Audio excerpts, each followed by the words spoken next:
Hey everybody, it's Brooke Lewis with the Shed Barbecue and Blues Joint in South Mississippi. Today we are going to be smoking up this beautiful pork butt. Check that baby out. And then at the end, we're going to assemble it and make that classic southern pork sandwich with the coleslaw topper. All right, let's get started. So again, I've got a beautiful Prairie Fresh pork butt right here. Look at that money muscle. I mean, giant and beautiful. You can trim these. There are definitely options to trim them. I'm going to leave it just like it is. I'm going to smoke it fat side up so all that fat renders down in, and I'm going to use a binding agent. So mustard for a binding agent, we do not need a lot of it. Again, that's optional. Good thing about pork is it's so versatile that if you don't want to do a binding agent of any sort, you don't have to. You can just rub it. If you want to inject it, you can, but you don't have to. It just really depends on your preference, but I do like to layer flavors. So we are going to rub this down with the Shed's pork rub. Look at that. Smoke it for, this is a hefty pork butt. So a good average, we're going to smoke it at 250 degrees. So a good way to average that time out to where it gets fork tender is about an hour per pound. This beauty is about 10 to 11 pounds, so we're looking at about 10-hour smoke here. Maybe even longer. That's what we have thermometers for. And we just want to smoke it till it reaches about 200 degrees. That's when everything's really broken down. And it's nice and tender, so you can hand pull it and make that classic southern pork sandwich. All right, we're outside. It's a beautiful day. It is a perfect day to barbecue. I've got my pellet cooker set right at 250 degrees. Very important that the hopper's full of pellets. And we've got clean grates. So one more scrub down on the grates. And you'll see there's some residue in the bottom there because I cooked 2 pork butts last night. I would love to hang out with our garden and gun family for the next 10 hours while this beauty cooks. But I cooked a couple last night so we can get to that final product a little bit faster. All right, she's going on. Now again, I'm gonna cook this fat cap up so that fat can render all through this meat and make it so super tender and flavorful. Some people like to cook it fat cap down, and especially if they have a cooker that the heat is fed directly from the bottom. They like to have that fat cap down to really protect the meat, and they also get a nice bark on the top. So it's just your preference. We've got our pork butt on the smoker. Now we're gonna make a little southern coleslaw, the Shed barbecue way. All right, so I'm gonna start with the juice, and then we'll incorporate the cabbage. Some people only use mayonnaise in their coleslaw, but I like mayonnaise and sour cream. And really, I like about 3/4 sour cream and about 1/4 mayo ratio. All right, so I've got sour cream, mayonnaise. I have a little bit of Dijon mustard. Gotta have a little twang. And with that, I have a little acid here with our cider vinegar. Now in the recipe, there are measurements for you, but you know, coleslaw is one of those things that you can really play around with and make it your own style. This is Shed style. Of course, we've got to have sugar. We do love our sweet sugar.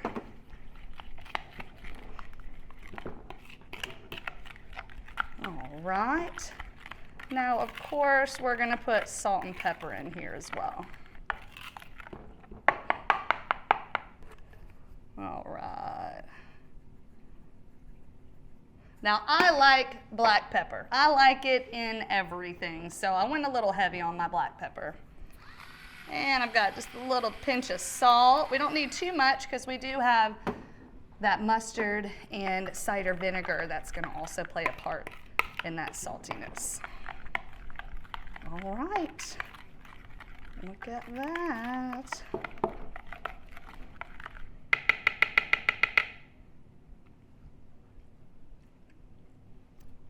Beautiful. All right. Now Now, we've got shredded carrots, shredded green cabbage. If you want to throw in some shredded purple cabbage, that's great as well.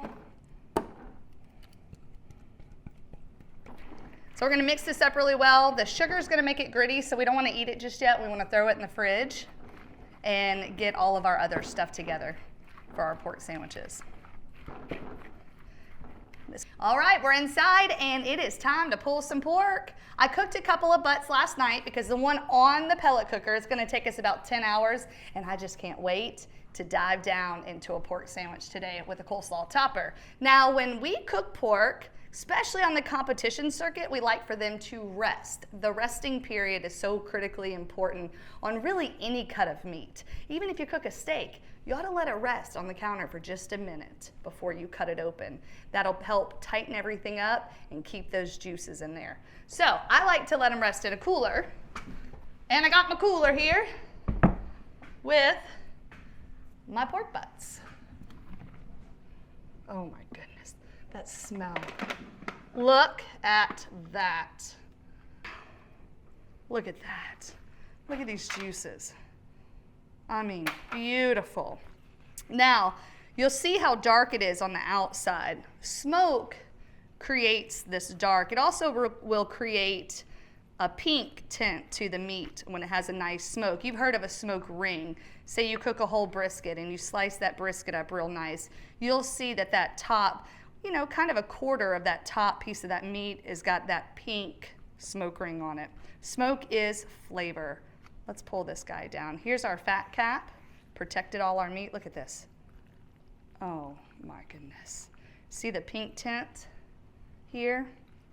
See all that? That's all smoke flavor. Oh, beautiful. So I have a discard pan here. So I'm just gonna pull some of this fat off. And not too much. Sometimes I like to keep some of that fat in there and mix it in with the meat. Just keeps that moisture. Oh, guys, now here is nature's thermometer. That, my friend, is a clean blade bone. When it pulls out clean like that, you know you've done it right. Nature's thermometer. Oh my goodness. Here we go. Tell me that this won't make a beautiful sandwich. There's also, you have these little tubes here, some people like to call them, which are just sections of the muscle. Look at that. Look at this. Now, Brad and I started the Shed Barbecue and Blues joint 20 years ago. I was 19. He was 24. We started it on a shoestring budget without the shoestring, a lot of hard knocks, and a lot of testing to make sure the product was right. You know, we compete. We've been competing on the barbecue circuit for 19 of the 20 years that the Shed's been open. And it's a labor of love. It's passion driven. I feel like barbecue's passion driven all the way around. And I'll tell you what's so wonderful to me and what I've seen transition over the years is when we first started, when I first opened the Shed 20 years ago, it was pretty male driven. You know, it was male dominated. The fast and fiery cooking over the grill or the low and slow smoking. And that has changed dramatically over the years. There are so many, look at this. There are so many women on the barbecue circuit these days and owning catering companies and restaurants like myself that are really proving themselves. And you know, it wasn't always like that. And I am super proud to say that I adore, appreciate, and all of those women out there in the barbecue business I look at as mentors. And I'm just so proud every time I see a lady, a woman, a girl in the barbecue industry making things happen. It makes me really happy. We are ready to assemble our pork sandwich. So look at this beautiful, beautiful pile. Oh my goodness. And let me tell you, I love these little pieces of bark. Look at that little gem. I'm sorry, I'm gonna have to eat that one. Look at that bark. It's beautiful. Love it. Let's do it. We're gonna start with this pulled pork. So tender, so juicy, so smoky, sweet, spicy, all that good stuff we got from the shed rub.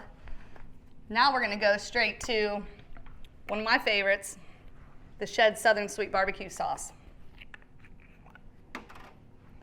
Look at this. Boom. I like it saucy.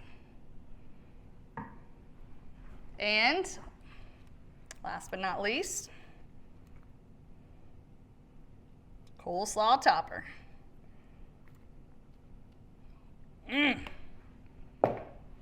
Guys, if you don't love that, well, I just don't know what to tell you at that point, because this is nothing but passion-driven love right here. To all my barbecue people out there, especially the ladies making it happen, this beautiful shed barbecue pork sandwich is for you, my friend.